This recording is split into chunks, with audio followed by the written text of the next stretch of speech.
Hi guys, I'm Sam back with the new video. Welcome to my channel Bulls Empire. तो guys आज हम discuss करेंगे indexes के बारे में, global indexes, FI data and एक स्टॉक मैं आपके साथ शेयर करूँगा। तो गाइज वीडियो स्टार्ट करने से पहले डिस्क्लेमर है कि जो भी स्क्रिप्ट यहाँ पे डिस्कस की जाएगी उसमें मेरी या मेरे क्लाइंट्स की पोजीशन हो सकती है। और सेकंड थिंग, ये कोई बाय सेल की रिकमेंडेशन नहीं है। अगर आप इन्वेस्ट करते हैं या कोई पोजीशन बनाते हैं तो खुद की रिसर्च ज़रूर कीजिए। So let's start the video guys. तो गाइस सबसे पहले हम इंडेक्सेस को डिस्कस करते हैं। तो ये बैंक निफ्टी का डेली चार्ट आपके सामने लगा है और बैंक निफ्टी एक कंसोलिडेशन में है पिछले 3 ट्रेडिंग सेशन से। तो ये एक कंसोलिडेशन रेंज है जिसको कि हम बोल सकते हैं कि कुछ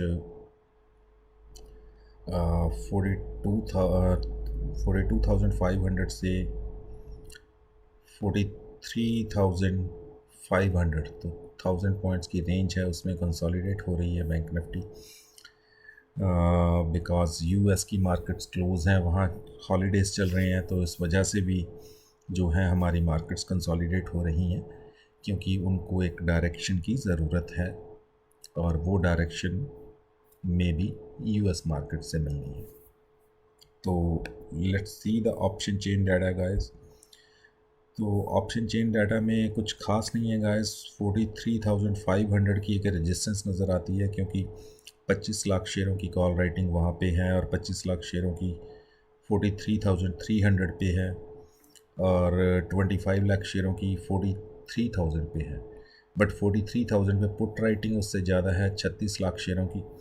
तो 43,000 जो है वो एक सपोर्ट का काम कर सकता है और 43,500 जो है वो एक रेजिस्टेंस का काम कर सकता है। तो जो वीकली एक्सपायरी का डाटा है वो यही दिखा रहा है कि 43,500 एक मेजर रेजिस्टेंस के तौर पे काम करेगा, यानी यहाँ से 300 पॉइंट। तो बाकी आप देख सकते हैं कि 43,000 के आसपास आपको बैंक निफ्टी मिले तो वहाँ एक आप बाय की पोजीशन बना सकते हैं। और अगर हम ग्लोबल इंडेक्सेस देखें तो गाइस यूएस मार्केट्स बंद पड़ी हैं, हॉलीडेज़ चल रहे हैं और जो एसजीएक्स निफ्टी है वो 286 पे है, 63 पॉइंट प्लस है। एंड जो निफ्टी फ्यूचर है 275, तो ऑलमोस्ट एसजीएक्स निफ्टी फ्लैट ही चल रही है जहाँ पे हमारा निफ्टी फ्यूचर क्लोज हुआ है। बट अगर आप चार्ट देखें निफ्टी फ्यूचर का तो आप एक देखेंगे कि एक रेंज ब्रेकआउट हुआ है निफ्टी में एंड मे बी कल भी निफ्टी आपको एक 100 पॉइंट्स के आसपास की एक अप मूव उसमें आपको देखने को मिले अगर यूएस मार्केट्स ना खुली तो गाइस बाकी ब्रेंट क्रूड है वो $85 के आसपास, $86 के आसपास ट्रेड हो रहा है। डॉलर इंडेक्स है तो वो अपने लो पे ही चल रही है 103 पे एंड एसजीएक्स निफ्टी में आपको बता चुका हूँ। और let's see the FI data. सो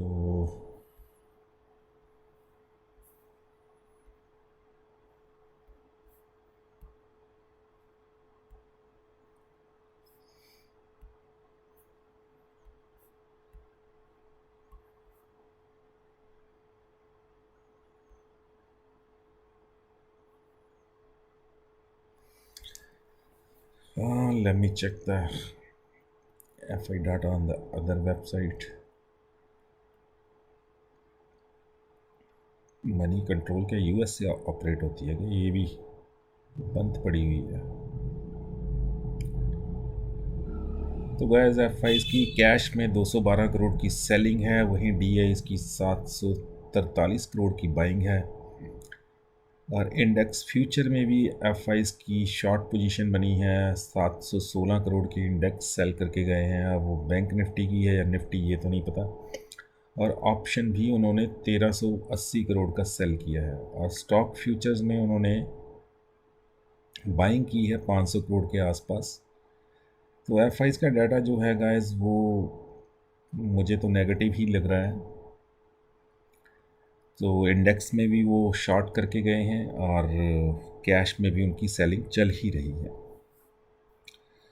तो गाइस मे भी वो सेल करके गए हैं तो उनको लगता होगा कि मार्केट को नीचे लेके जाना है, या उन्होंने कोई सेलिंग करनी है कल को, शायद इसीलिए वो शॉर्ट पोजीशन बना के गए हों। बट एनीवे ये तो हमें कल ही पता चलेगा। बट जो ग्लोबली जो फैक्टर्स हैं वो अभी तक न्यूट्रल हैं, क्योंकि यूएस मार्केट्स बंद पड़ी हैं और डॉलर इंडेक्स वहीं पे है अपने लो पे, और जो ब्रेंट क्रूड है वो भी 85 पे ही है कल की तरह। तो गाइस अब मैं आपके साथ शेयर करता हूँ एक स्टॉक।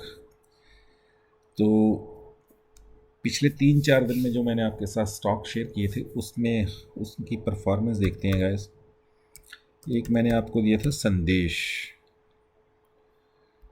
तो गाइस अगर आपको याद हो ये 925 के आसपास या 940 के आसपास था जब मैंने आपको बोला था 1150 का पहला टारगेट है और 1200 का दूसरा, और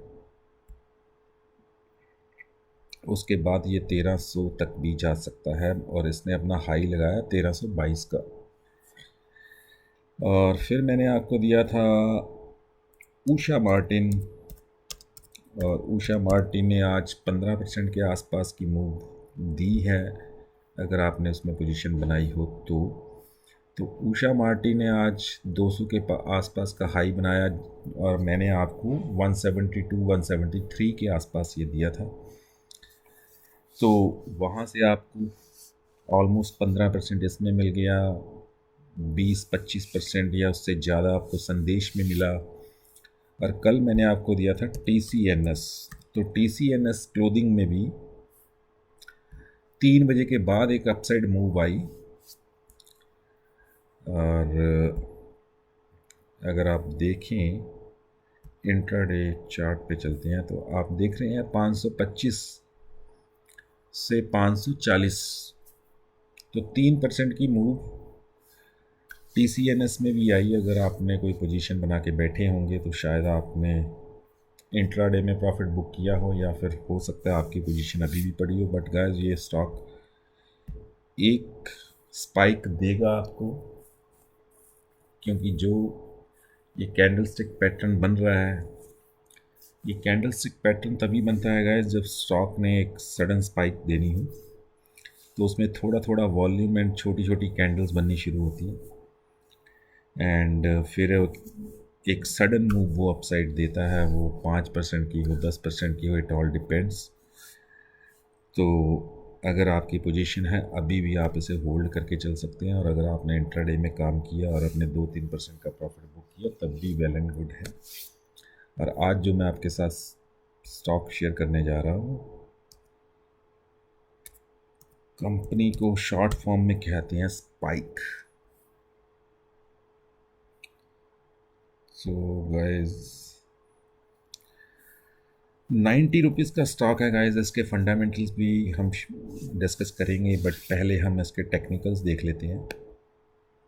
तो गाइस ये आप देख रहे हैं ये ब्रेकआउट के बिल्कुल पास में है, मतलब अगर हम इसका लॉन्ग टर्म चार्ट भी देखें तो आप देखेंगे कि एक ब्रेकआउट इसमें हो सकता है, क्योंकि RSI भी जो है वो 69 पे है, मंथली RSI, और डेली RSI जो है गाइस वो भी 69 पे है। तो टेक्निकली बुलिश है, और ब्रेकआउट 9265 के ऊपर ब्रेकआउट है क्या इसका पहला है।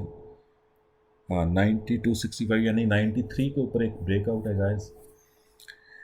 तो इस स्टॉक पे नज़र रखिएगा, और अगर आप एंट्री, स्टॉप लॉस और टारगेट जानना चाहते हैं तो फिर आप मेरी प्रीमियम मेंबरशिप ले सकते हैं। अदरवाइज़ इस स्टॉक को वॉच लिस्ट में रखिए, ये आपको एक अच्छी मूव दे सकता है। Let's go to the fundamentals, because मैं आपको रीज़न भी बताना चाहता हूँ। तो गाइस कंपनी का नाम है southern petrochemical industry corporation limited. Sorry guys. तो गाइस अब यहाँ पे आप देखिए ये एक स्मॉल कैप कंपनी है, 2000 करोड़ के आसपास की कंपनी है। स्टॉक की जो PE है वो 7 के थोड़ा ऊपर है, तो प्रीमियम वैल्यूएशन पे नहीं मिल रहा आपको, ठीक ठाक वैल्यूएशन है। ROC ROE जो है वो 20 से ऊपर है, बहुत ही अच्छी है। और पैग रेशो 1 से नीचे है, तो वैल्यूएशन बिल्कुल सही है। प्रमोटर होल्डिंग्स 50% से ऊपर की है। FIs एंड DIs की कोई होल्डिंग नहीं है। फ्री कैश फ्लो जो है वो नेगेटिव में है। एंड फ्री कैश फ्लो अगर पिछले 3 साल का एवरेज करके देखें तो वो भी माइनस में है। बट कंपनी के प्रॉफिट्स अच्छे हैं। इसका मतलब ये है कि कंपनी बुक्स में प्रॉफिट दिखा रही है, बट इन हैंड उनके कुछ नहीं लग रहा। तो फ्री कैश फ्लो का मतलब होता है कि बुक्स में प्रॉफिट दिखाना अलग बात होती है, इन हैंड आपके क्या बचा at the end of the year या एंड ऑफ द क्वार्टर, उसे कहते हैं फ्री कैश फ्लो। तो free cash flow company minus में है, और वो हम चेक करते हैं क्यों है। तो गाइस ये इसका क्वार्टरली रिजल्ट्स का चार्ट ही कह लीजिए आप, या डिटेल्स हैं। तो जो सितंबर 2022 में इनका प्रॉफिट आया था 114 करोड़ का था, जो प्रीवियस क्वार्टर से ऑलमोस्ट 1.5 गुना से ऊपर था, और जो प्रीवियस ईयर के सेम क्वार्टर से ऑलमोस्ट डबल था। और मार्जिन जो थे, मार्जिन भी 5% बढ़ के आए थे। तो मार्जिन में भी ग्रोथ थी, प्रॉफिट ऑलमोस्ट डबल था। और यही वजह है इस कंपनी के अपना एक ब्रेकआउट लेवल के पास जाने की, और वहाँ से और ऊपर निकल जाने की, क्योंकि कंपनी के प्रॉफिट्स ग्रो कर रहे हैं। गाइस अगर आप पिछले 3 साल के भी देखें तो ये कॉन्टीन्यूसली ग्रो कर रहे हैं। कहीं कहीं पे स्टेबल हैं, बट अदरवाइज़ ये ग्रो कर रहे हैं। तो मार्केट को लगता होगा कि इसके प्रॉफिट्स जो इस बार आने हैं वो भी ग्रो करेंगे, या इससे बढ़िया आएंगे। इसी वजह से इसमें एक बाइंग आ रही है। और अब हम चलते हैं इसके फ्री कैश फ्लो को, देखते हैं कि ये माइनस में क्यों। अच्छा, cash from the operating activity guys वही माइनस में है। तो कंपनीज का, इसका मतलब है कि कंपनीज ने जो सेल की है वो पूरे का पूरा पैसा अभी इनके हाथ में नहीं आया है। तो बुक्स में तो प्रॉफिट है, बट एक्चुअल में कंपनी माइनस में चल रही है। तो या बाकी हम इसके शेयर होल्डिंग पैटर्न यहाँ पे दे नहीं रखा guys, I have no idea कि क्यों नहीं दे रखा। तो एक फ्री कैश फ्लो जो है गाइस वो एक माइनस में है, वही एक नेगेटिव पॉइंट है। अदरवाइज़ जो इसकी इंट्रिंसिक वैल्यू है वो 185, यानी यहाँ से भी डबल है। तो जो इसकी फेयर वैल्यू जिसे हम बोले, तो फेयर वैल्यू भी यहाँ से डबल है। इस जो करंट ट्रेडिंग प्राइस है, जो CMP है, मार्केट प्राइस है, उससे ऑलमोस्ट डबल है उसकी फेयर वैल्यू। तो गाइस आप इसमें एक नज़र रखिए इसमें, जो हो सकता है आपको ये 10, 15 या 20% की मूव आने वाले कुछ दिनों में दिखा दो। ठीक है guys, so that's it, done for the day, and we'll see you with the next video, and bye bye for now guys.